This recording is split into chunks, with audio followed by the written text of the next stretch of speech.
Hello అండి. ఎలా ఉన్నారండి అందరూ? బాగున్నారా? మీరంతా బాగుండాలని మనస్ఫూర్తిగా దేవుడిని కోరుకుంటున్నాను. ఉదయాన్నే పనులైతే మొదలుపెట్టుకున్నానండి. నేనే కాదు, అందరు ఆడవాళ్ళు కూడా ఇవే పనులు. ఉదయం లేచిన దగ్గర నుంచి నైట్ పడుకునే వరకు కూడా ఒకటే పని, పని, పని. ఇదే కదండీ మన జీవితం. అదేమిటో విచిత్రం అండి. ఆడపిల్ల భూమి మీద పడటంతోటే ఒక సంవత్సరం అనుకుంటండి. ఆ సంవత్సరం దాటిన తర్వాత చీపురు పుచ్చుకుని, కుండ పుచ్చుకుని అలా ఏదో ఒక పని చేయడానికే చూస్తుందండి. ఆ పని అప్పుడు స్టార్ట్ అవుతుంది. ఎండింగ్ అనేదే ఉండదు మనం ఉన్నంత కాలము కూడా. మరి నేను ఏ విధంగా నా పనులు చేసుకుంటానో ఏంటో అనేది ఈ వీడియోలో అయితే చూపిస్తున్నాను. ఉదయం దగ్గర నుంచి రాత్రి వరకు కూడా నా రొటీన్ ఎలా ఉంటుందో మీతో షేర్ చేసుకుంటున్నాను.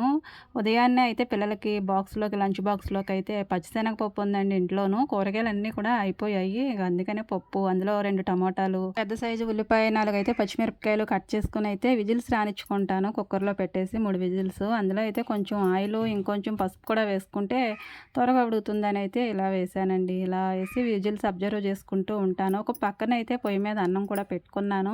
ఈ వీడియో తీసైతే 4 రోజులు పైనే అవుతుందండి. అప్పుడైతే వర్షం కూడా వచ్చేది. పొయ్యి అయితే సరిగా అంటుకోవట్లేదు అనేసి గ్యాస్ మీద అన్నం వండేసుకుంటున్నాను. ఇలా రెండూ చూసుకుంటూనే బయట పనులు అయితే చేసుకోవాలి కదండీ! పిల్లలు లేస్తారు. ఇంకా అత్తయ్య అయితే గిన్నెలు తోముతూ ఉన్నారు. నేనైతే పప్పు పొయ్యి మీద పెట్టకముందే ఇక్కడ కల్లాపు అయితే చల్లేసుకున్నాను వాకిలి తుడిచేసుకొని. మరి నీళ్ళు ఉంటాయి కదండీ! అవి ముగ్గు పెట్టడంతోటే ఎంత వెడల్పునైతే వెళ్ళిపోతుంది కాబట్టి ఈ నీళ్ళు కాస్త ఆరే వరకు ఉండొచ్చు అనేసి నేను ఇక గ్యాస్ దగ్గరికి వెళ్ళి ఆ పని చూసుకొని వచ్చేటప్పటికి ముగ్గు పెట్టడానికి బాగుందనిపించిందండి. ఇంకా నాకైతే ముత్యాల ముగ్గులు అలాంటివి ఏమీ రావులేండి. ఇక ముత్యాల ముగ్గులు వచ్చినా కానీ ఉదయాన్నే అంత టైం ఎక్కడ ఉంటుందండి. ఇక అంత ఓపిక కూడా ఎవరికీ ఉండట్లేదు. ఏదో ముగ్గురు అలా వేసామా వచ్చామా అన్నట్టే ముగ్గులు వేస్తున్నారు. నేనైతే చాలా ఇష్టంగా వేసుకునేదాన్ని ముగ్గులు ఒకప్పుడైతే, ఇప్పుడు కాదండి. మనం ఏదైనా పని చేస్తూ ఉంటే అదే అలవాటు అయిపోతుందండి చేతికి. కానీ మనం మధ్య మధ్యలో మానేసామనుకోండి ఏ పని కూడా మనకి అంత స్పష్టంగా అయితే చేయి తిరగదు. నేను ముగ్గుల విషయంలో కూడా అలాగే చేశాను. ఎన్నో డిజైన్స్ వేసేదాన్ని. ఇప్పుడైతే ఒక్కటి కూడా గుర్తు రాదండి. ఇక ఏదో ముగ్గు లేదనిపించేసాను అక్కడ చిన్నగా వేసేసి. ఇంకా ఈ విజిల్స్ అయితే వచ్చేసాయి. స్టవ్ అయితే ఆపేసాను. గ్యాస్ అంతా పోనిచ్చిన తర్వాత అది చూసుకుంటే పర్వాలేదనిపించింది. 3 విజిల్స్ రానిచ్చానండి. అందులో అయితే కొంచెం చింతపండు అయితే ఇలా నానబెట్టి ఉంచుకున్నాను.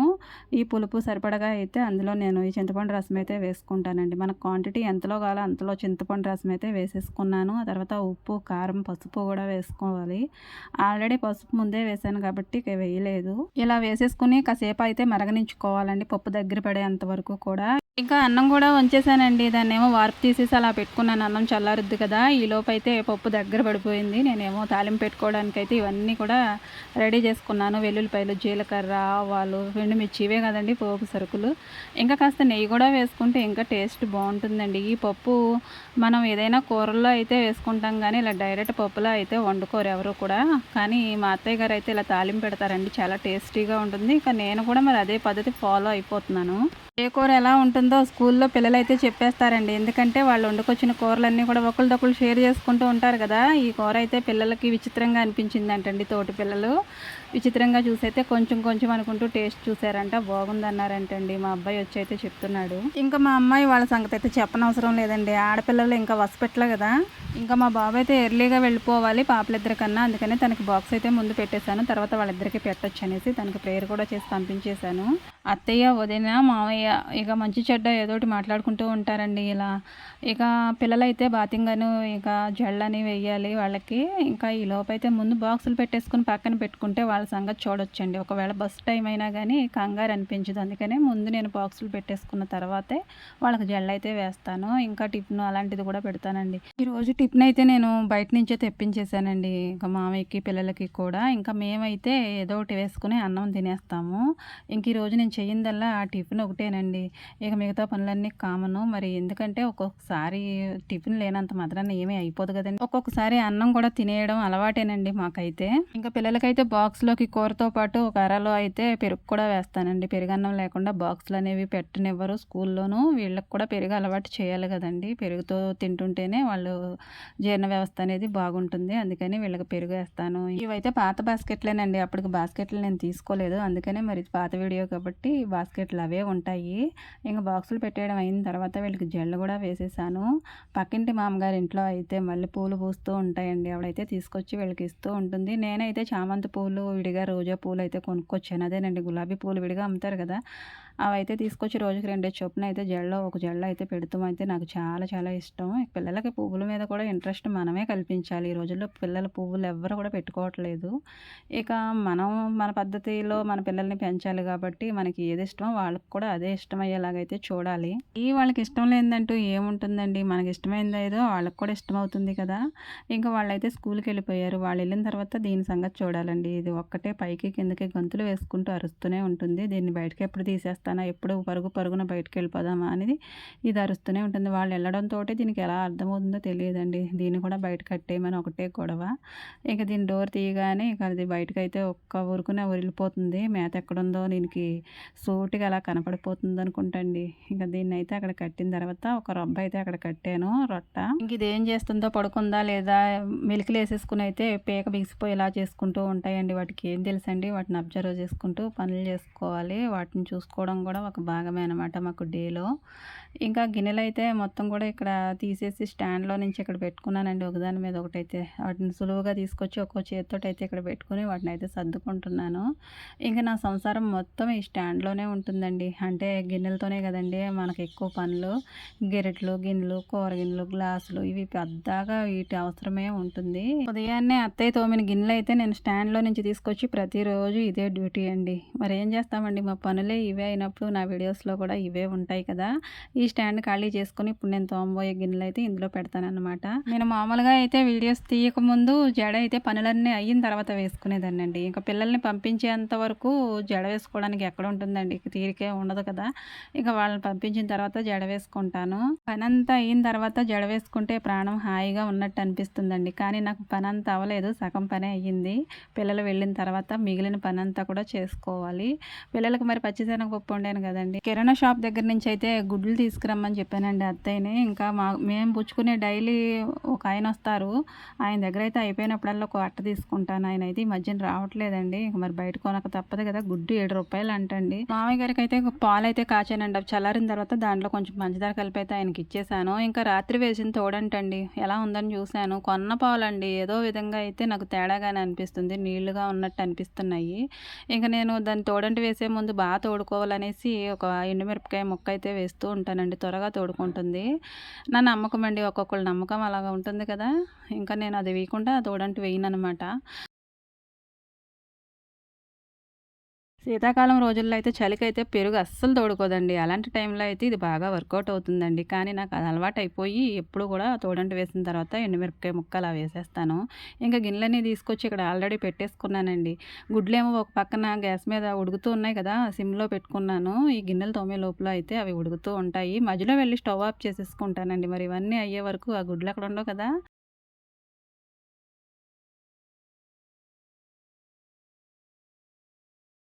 అందుకనే మధ్యలోనైతే లేచేసి ఆ గుడ్లయితే కట్టేసానండి. ఇలా ఈ గిన్నెలు తోముతూనే ఉంటాను కానీ చాలా పనులకైతే లేవవలసి ఉంటుంది. ఎట్ ఎ టైమ్ అయితే ఈ గిన్నెలు తోమడం అయితే అవ్వదండి. దేనికో దానికైతే లేస్తూనే ఉంటాను. గిన్నెలు తోముకున్న ప్రతిసారి ఈ మాట నాకు గుర్తొస్తూనే ఉంటుందండి. ఎందుకంటే మా మాస్టర్ గుర్తొస్తారు. చిన్నప్పుడైతే మంచిగా చదువుకోండిరా లేదంటే గిన్నెలు తోముకోవాల్సి వస్తుంది ఆడపిల్లలు మగపిల్లలు అయితేనేమో దోళ్ళు కాసుకోవాల్సి వస్తుంది అనేవారండి. బాగా చదవకపోతే వాటిని ఎందుకు తోముతాం వీటిని ఎందుకు కాస్తాం అనుకునేదాన్నండి. కానీ అది కంపల్సరీ జరిగే తీరుతుంది. మంచిగా చదువుకుంటే ఏదో ఒక ఉద్యోగం చేస్తాం కదండి. కానీ మంచిగా చదివినంత మాత్రాన తలరాతలో లేకుండా మనం ఉద్యోగమే కదండి ఏ పని చేయలేము. మళ్ళీ అనిపిస్తుంది ఉద్యోగం చేసినంత మాత్రాన ఈ గిన్నెలు తోమడం కూడా తప్పదు కదండి. 2 చేయాలన్నమాట ఉద్యోగం చేసేవాళ్ళైతే. రాజు నేనే మంత్రి నేనే అన్నట్టు ప్రశ్న నాదే జవాబు కూడా నాదేనండి. అలా చెప్పుకోకపోతే మన మనస్సాక్షికి మనం బ్రతకలేం కదండి. ఎవ్రీడే ప్రతిరోజు కూడా మనం సర్ది చెప్పుకుంటాం ఆ మనసుకి. ఎందుకంటే ఈ పనులన్నీ తప్పనిసరి. ఈ పనులన్నీ నేనే చేయాలా అని అయితే ఒక్కరోజు కూడా మనం అనుకోం కదండి. అలా అనుకుంటే మన ఆడజన్మకి ఇంకా సార్థకం ఏముంటుంది. ఈ పనులన్నీ ఇలా చేస్తున్నామంటే దేవుడు మనకి ఎంతో ఓపిక ఇచ్చాడు. ఎంతో సహనం ఇచ్చాడు. ఇవన్నీ లేకుండా మనం ఈ పనులు అయితే చేయలేమండి. ఇంకా నాకు ఓపిక కావాలి, ఓర్పు కావాలని కోరుకుంటాను కానీ ఈ పనులు ఎగ్గొట్టేద్దామని అయితే ఏ రోజు కూడా అనుకోనండి. ఎగ్గొట్టేస్తే మన వాళ్ళకి ఫుడ్ ఎలా వస్తుందండి. మన ఆడవాళ్ళము మనలో ఉన్న శక్తి అయితే మనకు తెలియదు కానండి. సాక్షాత్తు ఆదిశక్తి స్వరూపం అంటారండి ఆడవాళ్ళని. అలా పోల్చుకుని అయితే మనమే ఇక ఆదిశక్తి అంటే అంతా ఎంత శక్తి గలది కాదు కదా! అలాంటి శక్తి మన ఆడవాళ్ళలో ఉంది. అందుకనే మనల్ని శక్తిగా అయితే చూస్తారు జనాలు. మరి అంతటి శక్తి మనలో ఉన్నప్పుడు మనం దేనికి కూడా భయపడిపోకూడదు. అందరిని కూడా ఎన్నో రకాలుగా శాసిచ్చేస్తూ ఉంటాము. ఆజ్ఞలు వేసేస్తూ ఉంటాము. ఎక్కడ నిలబడమంటే అక్కడే నుంచుంటారు పాపం మన వాళ్ళందరూ కూడా. కానీ ఈ ఉల్లిపాయ దగ్గర అయితే మనం ఏడుస్తూనే ఉంటామండి. అందరిని ఏడిపించే మనము ఈ ఉల్లిపాయకి ఎందుకు ఏడుస్తున్నామంట? ఈ ఉల్లిపాయని ఏడిపించే వాళ్ళు ఎవరో లేరా అనిపిస్తుంది. అందుకనే కదండీ కట్ చేసి దాన్ని కూర వండేస్తాము. ఇంకా ఉల్లిపాయలు కట్ చేయడం అయిపోయింది. ఇంకా స్టవ్ దగ్గరికి అయితే వచ్చానండి. స్టవ్ వెలిగించుకొని నేను వండే గిన్నె అయితే తీసుకున్నాను. అది బాగా కాలనిచ్చిన తర్వాత ఆయిల్ వేసుకొని అప్పుడు వేసానండి అందులో కోడిగుడ్లు. ముందైతే కాస్తంత పసుపు వేసుకున్నాను. అలా చేస్తే ఈ గుడ్లు అయితే గిన్నెకైతే అంటుకోకుండా మనకు సులువుగా అయితే వచ్చేస్తాయండి. చక్కగా వేగుతాయి. టేస్ట్ కూడా బాగుంటుంది. ఇలాగా కొంతమంది అయితే మామూలుగానే వేసేసుకుంటారు. ఒక్కోసారి అలా వేస్తాను, ఒక్కోసారి ఇలా వేస్తాను. ఇంకా అదే నూనెలో అయితే మనం క్వాంటిటీకి సరిపడగా ముందే పోసేసాను కదా, ఉల్లిపాయలు పచ్చిమిరపకాయలు కూడా వేసేసి వేయించేసుకుంటాను. ఏ కూరలోనైనా పసుపు కంపల్సరీ కదండి. ఆ తర్వాత అయితే ఉప్పు నేను ముందే వేసేసుకుంటాను. ఇలా ఉల్లిపాయలు వేగేటప్పుడే ఉప్పు వేసేసుకుంటే తగినంత ఇవి చక్కగా మగ్గిపోతాయి, త్వరగా మగ్గిపోతాయండి. ఇక ఎగ్గ కర్రీ కాబట్టి ఉల్లిపాయలను బేస్ చేసుకుని వండే కూర కాబట్టి నేను ఉల్లిపాయలు కాస్త ఎక్కువే కోసుకున్నాను క్వాంటిటీకి. ఉల్లిపాయలు ఎక్కువ వేస్తే తీపి వచ్చేస్తుంది అలా ఇలా అని అనుకుంటారు కదండి. ఇలా ముందు ఉప్పు వేసుకుని వాటిని మగ్గనిచ్చుకుంటే తీపి అలాంటిది ఏమీ ఉండదండి. కూర కూడా బాగుంటుంది.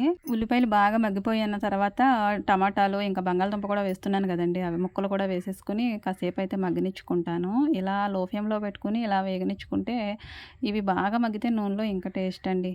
ఇది ఏమీ అంత మోడ్రన్ కర్రీ అయితే కాదు. నా పద్ధతిలో నేను ఇలా వండుతాను. బాగా వేగిన తర్వాత ఇక కారం కూడా వేసేసుకున్నానండి. ఇక తగినన్ని నీళ్ళు కూడా పోసేసుకుని అలా మూత పెట్టుకుని కాసేపు ఉడకనిస్తాను. కాసేపు కదండి, బాగానే ఉడకనిస్తాను. హైలో పెడతాను, సిమ్లో పెడతాను, ఇలా అబ్జర్వ్ చేసుకుంటూనే ఉంటాను చాలాసేపు వరకు. అయితే కూర అయితే నేను ఎక్కువసేపు ఉడకనిస్తానండి. చూపిస్తున్నంత త్వరగా అయితేనేమి కూర ఉడికిపోలేదండి. కానీ నేను చూపించాలి కదండి, అదంతా కట్ చేసేసి ఇక కూర అయితే ఉడికిపోయింది. నేనైతే ఇందులో నిమ్మరసం వేస్తానండి.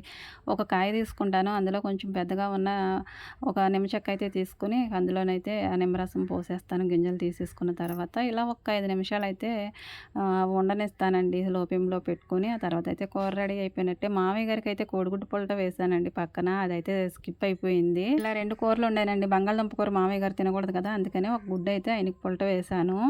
ఇంకా బట్టలు కూడా ఉతికానండి. ఇక అవి ఆరిపోయాయి, తీసేసాను. సాయంత్రం అయిపోయింది, పిల్లలు వచ్చేసారు స్కూల్ నుంచి. వాళ్ళకైతే నీళ్ళు కుండా వేసాను. సాయంత్రం నుంచి మరలా మామూలు అనమాట పనులన్నీ కూడా. గిన్నెలు తోముకున్నాను, తుడుచుకున్నాను, బయట తుడుచుకున్నాను. ఇక పిల్లలు కూడా సాయం వస్తూ ఉంటారండి స్కూల్ నుంచి వచ్చిన తర్వాత. ఇక కూర అయితే వండుతున్నాను. ఆ రోజు బెండకాయ కూర ఏదో వండానండి, గుర్తు కూడా రావట్లేదు. ఇప్పుడు చేసిన పని కాసేపు అయిన తర్వాత నేను మర్చిపోతానండి. మతిమరుపు అనేది ఒక వరం లాంటిది కొందరికి, కానీ నాకు మాత్రం అది శాపంలాగా వెంటాడుతూనే ఉంటుందండి. స్టవ్ మీద ఏదో ఒకటి పెడతాను, మర్చిపోతాను. అలా అనమాట. ఈ వీడియో తీసి 4-5 రోజులు దాటిపోతుంది కదండి. ఆ రోజు నేను ఈ వీడియోలో కూర ఏమి వండాను అనేది పర్టికులర్గా చూపించలేదు, దూరం నుంచే వీడియో తీసుకున్నాను. ఏమైతేనండి కూర ఏదో ఒకటి వండేసుకున్నాను. కూర వండుకుంటామండి, ఏది వండుకున్నా తినడానికే కదా, తినకూడనట్టుగా అయితే వండను అనమాట. ఇక లంచ్ అయితే ప్రిపేర్ చేసేసాను. పొయ్యి మీద ఏమో కట్టెల పొయ్యి మీద అన్నం వండానండి నీళ్ళు కాచిన తర్వాత పిల్లలకి. ఇంకా మామయ్య గారికి అన్నం పెట్టాలి, పిల్లలకి అన్నం పెట్టాలి. వాళ్ళైతే బాతింగ్లు అవి అంటూ హడావిడిగా ఉంటారు. సాయంత్రం పూట వాళ్ళని చూసుకుంటూనే ఇలా వంట చేసుకుంటూ ఉంటాము. ఇంకా సాయంత్రం పాలని, పెరుగు, తోడు చుక్కలు వేసుకోవడాలు ఇవన్నీ ఉంటాయి కదండి. ఇవన్నీ సర్దుకున్న తర్వాత ఈ వంటగదిలో పని అయిపోయిన తర్వాత అప్పుడైతే మరి నా పని అయినట్టండి. అంతవరకు కూడా పని అవ్వనట్టే. ఇంకా కూర చూసిన తర్వాత కూరగాయలు ఆయన అయితే వచ్చారండి. నేనైతే ఈ దొండకాయలు ఏవో అత్తయ్యనైతే కొట్టు దగ్గర తెమ్మని చెప్పాను. ఈయనైతే ఇప్పుడు వచ్చారు. ఊరంతా తిరిగి వచ్చి మా సైడ్కి వచ్చేసరికి అయితే 7 అలా అయిపోతుంది టైము. ఇంకా తరచుగా అయితే ఈయనే వస్తారండి 4 రోజులకి 3 రోజులకి. ఇక ఈయన దగ్గరే తీసుకుంటూ ఉంటాము. ఇంకా ఉదయాన్నే ఒక ఆయన వస్తారు, ఆయన దగ్గర తీసుకుంటాము. ఇక వీళ్ళిద్దరిలో ఎవరు రాకపోతే కొట్టు దగ్గరే తెచ్చుకోవాలి. సంతలోకి మాత్రం ఎప్పుడన్నా వెళ్తాం కానీ పెద్దగా వెళ్ళమండి. ఇంకా ఈయన దగ్గర అయితే బీరకాయలు, వంకాయలు, చిక్కుడుకాయలు, కాకరకాయలు ఇవన్నీ ఉన్నాయండి. అవన్నీ కూడా ఒక్కొక్క అరకిలో అయితే తీసుకున్నాము. కూరగాయలు అయితే చాలా రేట్ ఎక్కువగా ఉన్నాయండి. ఏమి అంటే ఈ రోజుల్లో ఈ సీజన్లో రేట్లు ఎక్కువేనమ్మా అంటారు. ఈ సీజన్లోనే కదండి, ఏ సీజన్ వచ్చినా కానీ రేట్లు ఎక్కువగానే ఉంటున్నాయి. ఎప్పుడు తగ్గుతాయో ఏమో అనిపిస్తుంది. కొనాలంటే చాలా బాధ అనిపించేస్తుందండి, కానీ కొనాలి తప్పదు. ఇక ఈయనైతే ఊళ్ళోనే పంటలు పండిస్తూ ఉంటారు కదండి మాకు, వాళ్ళ దగ్గర నుంచి అయితే తీసుకొచ్చి డైరెక్ట్గా మాకు ఇళ్ళ దగ్గర అయితే అమ్ముతూ ఉంటారు. బాగుంటాయి ఫ్రెష్గాను. ఇంకా వంట పని అయితే అయిపోయింది. పిల్లలైతే అన్నాలు తినలేదండి. ఇంకా వాళ్ళకి నేను పెట్టలేదు, ఎందుకంటే హోంవర్క్లు రాసుకుంటున్నారు. అవి రాసుకునేటప్పుడు మధ్యలో పిలిచాననుకోండి ఒకటే గొడవ, ఏడుపు అనమాట. అందుకనే వాళ్ళని అలా రాసుకొని ఇస్తాను కాసేపు. అయిన తర్వాతే అన్నం పెడతాను. ప్రేయర్ చేసుకుంటారండి. ప్రేయర్ అయిన తర్వాత రాసుకోవడం మొదలు పెడతారు. ఇక అన్నం పెట్టే పని ఉందండి. ఇంకా మా వారు కూడా వచ్చేసే టైం అయిపోయింది. ఇంక మామయ్య గారికి అయితే అన్నం పెట్టేసాను, బయట తింటూ ఉన్నారు. ఇంకా వీళ్ళకైతే హోంవర్కుల్లోనూ ఒక్కొక్కసారి డౌట్స్ వస్తూ ఉంటాయి కదండి, అవి చేస్తూ ఉంటాను. ప్రాజెక్టులు ఇచ్చారంటండి. ఈ ప్రాజెక్టులు వీళ్ళకి ఇస్తుంటే నేను చేస్తున్నానండి. అంటే మొత్తం రైటింగ్ అలాంటిది వాళ్ళే రాసుకుంటారు. చుట్టుపక్కల అయితే బార్డర్ అలాంటిది ఉంటుంది కదండి, అదైతే నేను గీయాలి. వీళ్ళకి డిజైన్స్ ఏ ఒకటి వేయమని అయితే మా చిన్న పాప అడుగుతుంది. పెద్ద అమ్మాయికి వచ్చి కదా, తను వేసుకుంటుంది. ఇక చిన్న పాప అయితే నా హెల్ప్ తీసుకుంటుందండి. హోంవర్కులు వాళ్ళకి ఇచ్చినా కానీ ఇలాంటి ప్రాజెక్ట్ వర్కులు అయితే అమ్మ వాళ్ళే చేయాలన్నమాట. ఇదొక ఎక్స్ట్రా డ్యూటీ అండి మనకి. పని అంతా అయిన తర్వాత అమ్మాయి అనుకుంటాకుండా వీళ్ళతోటైతే హోంవర్కులు రాయించాలి. ఏదైనా ఇస్తే చెప్పించుకోవాలి. వీళ్ళు బాగా చదువుతున్నారో లేదో చూసుకోవాలి. ఇవన్నీ కూడా మన మీదే కదండి ఉంటాయి. పిల్లల బాధ్యత మొత్తం కూడా తల్లికే అప్పగించేస్తూ ఉంటారు కదండి. ఎందుకంటే మనం ఇంటి దగ్గర ఉండి చూసుకుంటూ కనిపెడుతూ ఉంటాం కదా. ఆయన అయితే ఎప్పుడో వస్తారు. ఇక ఆయన వచ్చేసరికి వీళ్ళు పడుకుంటారు కదండి. ఇక ఎప్పుడైనా మార్కులు తక్కువ వస్తే ఎందుకు ఇలా చదువుతున్నారు, చూడట్లేదా, అబ్జర్వ్ చేయట్లేదా అని మనకే అనమాట ప్రశ్నల మీద ప్రశ్నలు వర్షమైతే కురుస్తూ ఉంటుంది. ఇక వీళ్ళకి మార్కులు ఎలా వస్తాయో ఏమో, వీళ్ళకి ఎలా ఉంటుందో భయం తెలీదు కానండి. నాకు మాత్రం ఒకటే భయం పట్టుకుంటుంది. మంచిగా మార్కులు వచ్చి మంచిగా గ్రేడింగ్ వచ్చి అమ్మయ్య అనిపిస్తే తప్ప నాకు ఊపిరి పీల్చుకోబుద్ది అవ్వదండి. వీళ్ళు చదువుతూ ఉంటే, ఎగ్జామ్కి ప్రిపేర్ అవుతూ ఉంటే నాకు కంగారుగా ఉంటుంది. చిన్న క్లాసుల్లోనే ఎలా ఉంటే మా వాళ్ళు 10థ్లోకి వెళ్ళిన తర్వాత నా పరిస్థితి ఎలా ఉంటుందని ఒకటే ఆందోళనగా ఉంటుందండి. ఇలా ఉంటుందండి నా రొటీన్. ఎప్పుడో ఉదయాన్నే వీళ్ళు లేవక ముందైతే లేవాలి. తర్వాత పనులన్నీ చేసుకోవాలి. వీళ్ళని చక్కబెట్టుకుని స్కూల్కి పంపించాలి. మరలా వస్తారు, మరలా చూసుకోవాలి. హోంవర్క్లు ఇవన్నీ రాయించుకున్న తర్వాత అందరినీ చక్కబెట్టుకున్న తర్వాత వంటగదిలో ఉన్న ఏమైనా పనులుంటే చూసుకున్న తర్వాత అప్పుడు మన పని అయినట్టు. పనికి మాత్రం నో ఎండింగ్ అండి. మరలా తెల్లారుతుంది, 5 అవుతుంది, అప్పుడు లేచాలి. మళ్ళీ పనులైతే మామూలే. ప్రతిరోజు ఇదే కదండి మన జీవితం. ఇంతవరకు చూశారు కదండి, చూసి వెళ్ళిపోతున్నారా? లైక్ చేయొచ్చు కదండి. Thank you for watching.